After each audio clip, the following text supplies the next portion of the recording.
Pemirsa, Anda masih bersama kami di Breaking News Metro TV. Hari ini kita akan tanyakan langsung bagaimana sebenarnya koordinasi terkait dengan pembebasan sandera dari pilot Susi Air yang sudah berhasil dibebaskan saat ini, pemirsa. Sudah tersambung bersama kami melalui sambungan telepon ada kuasa hukum Susi Air, Donald Faris. Bang Donald, selamat siang, Bang. Halo, selamat siang.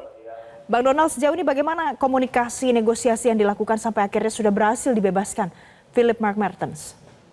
Ya, pembebasan ini tentu bagian dari kerjasama dari banyak pihak ya dalam kontribusi yang memang dilakukan dengan otoritas yang berwenang.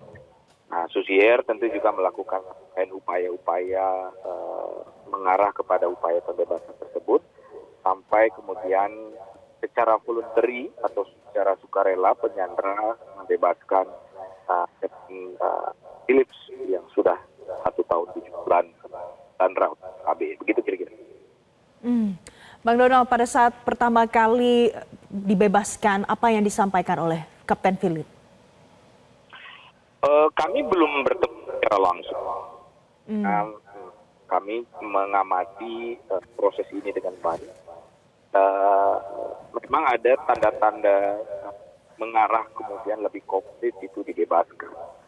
Seperti yang disampaikan tadi, sudah cukup sering kita mendengar pembebasan tersebut, tapi kemudian waktu-waktu lalu misalnya 1 tahun penyanderaan atau lebih dari 1 tahun lebih sedikit, tapi kemudian realisasinya jadi tidak tampak.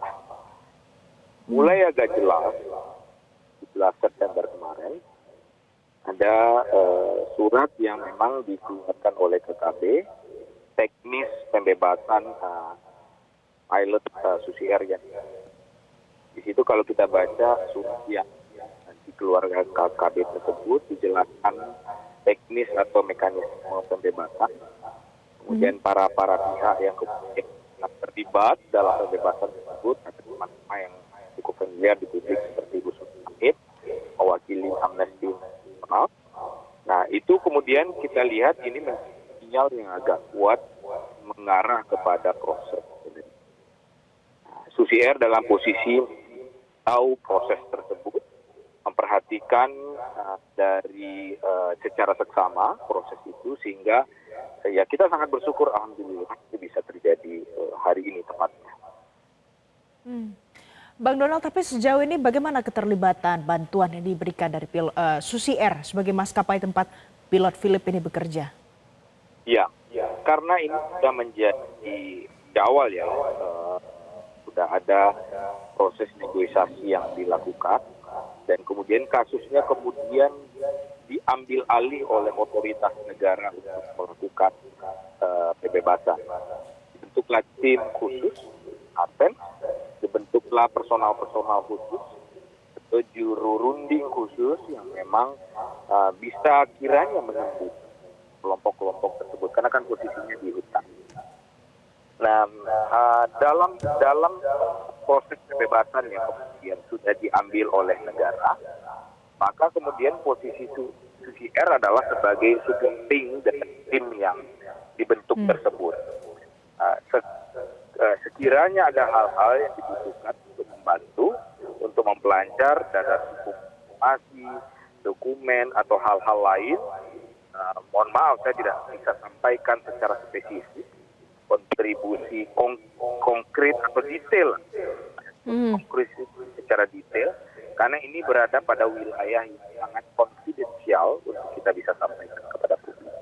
Nah, kami tentu dalam secara organ perusahaan membantu tugas-tugas dari otoritas yang berwenang untuk bisa melakukan pembebasan tersebut. Begitu kira-kira. Baik, Bang Donald, kalau kita bicara dari komunikasi yang dijalin Susi Air dengan pihak keluarga dari Kapten Philip, bagaimana? Ya, dalam prosesnya tentu kami saling bertukar informasi dengan keluarga.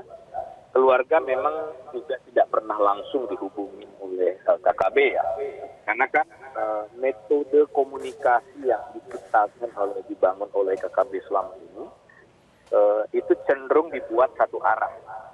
Jadi baik Susi Air maupun keluarga juga tidak bisa menghubungi Philips secara langsung.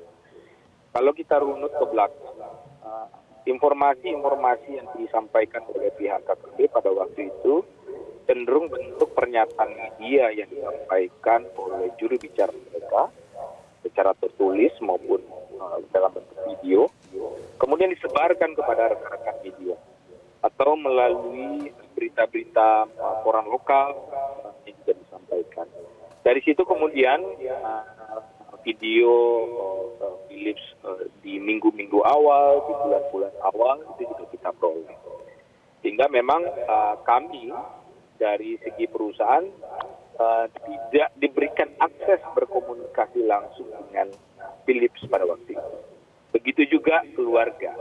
Tapi kemudian kami dengan keluarga Philips, baik yang berada di Selandia Baru maupun istrinya yang memang berada di Indonesia, itu terus menjalin komunikasi perkembangan, kira-kira seperti itu.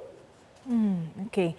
Ini kan terkait dengan sandera yang dilakukan untuk pilot Susi Air, kemudian diikuti dengan permintaan supaya tidak boleh ada pilot asing yang terbang di atas Papua. Ini adalah permintaan dari KKB pimpinan Egyanus Kogoya, kemudian berhasil dibebaskan hari ini dari hasil kerja Satgas Damai Kartens. Nah, menanggapi hal ini, bagaimana respon dari Susi Air, Bang Donald? Kalau kami sejak awal tentu kami sayangkan karena spirit penerbangan perintis itu adalah membangun konektivitas daerah-daerah terpencil. Apa yang dilakukan oleh Susi Air maupun maskapai-maskapai lain dalam konsep penerbangan perintis adalah menjadi konektor antara satu titik dengan titik lain di daerah-daerah pegunungan di Papua atau di daerah-daerah yang belum diakses oleh penerbangan komersil, atau dalam bahasa penerbangan kita sering sebutnya dengan niaga berjadwal. Nah, dulu orang-orang Papua dari satu titik ke titik lain butuh berjalan 2 hari, 3 hari, bahkan 1 minggu. Dengan moda penerbangan perintis, dia jenis pesawat yang bisa mendarat di pegunungan, perbukitan, itu cuma membutuhkan waktu antara 1 jam, 1,5 jam, atau bahkan kurang dari satu titik dengan titik yang lainnya. Jelajahi cara baru mendapatkan informasi. Download Metro TV Extend sekarang.